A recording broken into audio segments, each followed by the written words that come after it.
যে ওইটা টোটাল যদি ঈশ্বরদী হয় যেরকম কুষ্টিয়াতে স্যার, কুষ্টিয়াতে গ্যাসের দাম সবসময় কিন্তু মানে আপনারা লাভ করবেনই, প্রয়োজনে যে মানে ডিসকাউন্টটা কখনো জেলার পর ছেড়ে দিবেন।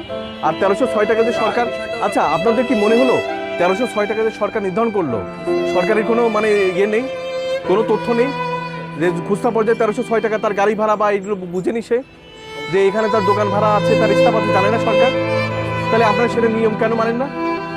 আমাদের 70 টাকা লাভ দিতে হবে। আবার 70 টাকা কেন লাভ দিতে হবে? আমাদের 1300 টাকার একটা মাল বিক্রি করতে হবে। আপনি 1300 টাকার মাল বিক্রি করে 70 টাকা যদি লাভ না হয় বা 50 টাকা লাভ না হয়, আমরা চলবো কি? ওই লাভটা তো আমরা ডিসকাউন্টের ভিতর দিছে, কিন্তু কোম্পানির সাথে তাহলে ওইটা লাভ যদি না হয় তাহলে আপনারা কোম্পানিকে বলবেন যে আমরা পারবো না, তাহলে তখন কোম্পানি ফিল করবে যে এটা পারবো না আমরা। আমরা হচ্ছে ডিসিশন সাহেবের মধ্যে যাবো।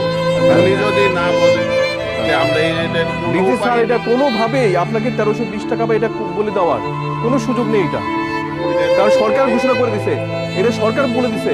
এটা যে আপনি কি করবেন, আপনি আমার কাছে যে লাভ নেই, ডিসির কাছে যে লাভ নেই, এটা সরকার ঘোষণা করে দিছে। না না, এখানে বড় বড় এখানে সচিব মহোদয় থেকে শুরু করে প্রতিযোগিতা কমিশন থেকে শুরু করে সবাই এটা নির্ধারণ করে দিচ্ছে, এখানে নির্ধারণ করে। এখানে আমাদের কিছু বলার নেই, ওইটাই দাম, ওইটা আপনাকে বিক্রি করতে হবে।